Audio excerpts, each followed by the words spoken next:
ನಮಸ್ಕಾರ ಅಣ್ಣ. ನಮಸ್ಕಾರ. ನನ್ನ ಹೆಸರು ಶಿವ ಅಂತ ಹೇಳ್ರಿ. ಹೆಸರು ಕಮ್ಮಿ ನಮ್ದು ಮಹಾಲಕ್ಷ್ಮಿ ನಗರ ರಾಮಪುರ ಬಂದಿರಿ ನಾನು. ನಿಮ್ಮ ಹೆಸರು? ನನ್ನ ಹೆಸರು ಸಿದ್ದೂರು. ಸಿದ್ದೂರು. ಅಡ್ರೆಸ್ ರೀ?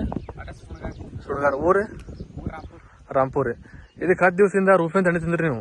ಹ್ಞೂ ರೀ. ಮೊದಲ ನೀವು ಕುಡಾಕಿತ್ತ ಮೊದಲ ಒಂದ್ಸಲ ಹೊಡೆದಿದ್ದೇವ್ರಿ. ಹಾಂ ರೀ. ಅದು ಹೊಟ್ಟೆ ಸತ್ತಿದ್ದಿಲ್ರಿ. ಹಾಂ ರೀ. ನೀವು ಕಾಟ ಬಳಕ ಗಿಡ ಏನ ಒಟ್ಟು ಕಲಸ ಆಗ್ಯಾವ್ರಿ. ಪೂರಾ ಕಲಸ. ಮತ್ತೆ ಹೊಡಕಿದ ಮೇಲೆ ಏನು ಹೆಸರು ಮುಟ್ರ ಹೆಂಗಿತ್ರಿ? ಮುಟ್ರ ಏನು ಒಂಥರ ಮುದ್ದಿತ್ತು, ಭಾಳ ಮುದ್ದಿತ್ರಿ. ಹಾಂ ರೀ. ಮತ್ತೆ ಏನ್ರಿ? ಏನು ಪೂರಾ ಗಿಡ ತುಂಬಾ ಐತು ರೀ. ಹಾಂ ರೀ. ಮತ್ತೆ ನೀವು ಏನು ಎಣ್ಣೆ ಏನು ಕೊಟ್ಟಿರಲ್ರಿ? ಹಾಂ ರೀ. ಅದು ಎಣ್ಣೆ ಕೊಟ್ಕೊಳಕ್ ಎಲ್ಲ ಸಾಚಿ. ಹಾಂ ಹಾಂ. ಎಣ್ಣೆ ಹೊಡೆದ ದಿವಸ ಐತ್ರಿ? ಎಣ್ಣೆ ಹೊಡೆದು 10 ದಿವಸ ಆಯ್ತು. 10 ದಿವಸ ಐತ್ರಿ? ಇವತ್ತಿಗೆ 10 ದಿವಸ ಆಯ್ತು.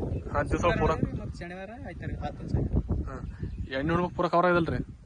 ಹಾಂ ರೀ. ಪೂರ ಎಣ್ಣೆ ಇದು ಏನ ಸೀರಾ ಮುಟ್ರ ಹೋಗ್ಯಾವ ಅಂತೀನ್ರಿ? ಎಲ್ಲ ಹೋಗ್ಯದ ನೋಡ್ರಿ. ಹಾಂ. ಏನಿಲ್ಲ ಏನೂ ಇಲ್ಲ. ಹಾಂ, ಚಲೋ ಆಗ್ಯಾವ್ರಿ. ಬೆಳವಣಿಗೆ ಚಲೋ ಆಗಿದೆ. ಗಿಡ ಬೆಳೆದವ್ರಿ. ಎಣ್ಣೆ ಹೆಂಗ ಅನ್ಸಿದ್ರಿ ನಿಮ್ಗೆ? ಎಣ್ಣೆ ಹೆಂಗ ಅನ್ಸಿದ್ರಿ? ಎಣ್ಣೆ ಚಲೋ ಅನ್ಸಿದ್ರಿ? ಹೆಂಗ ಅನ್ಸಿದ್ರಿ? ಚಲೋ ಅನ್ಸುತ್ತೆ. ಚಲೋ ಅನ್ಸಿದ್ರಿ. ಸರಿ ಆಯ್ತು.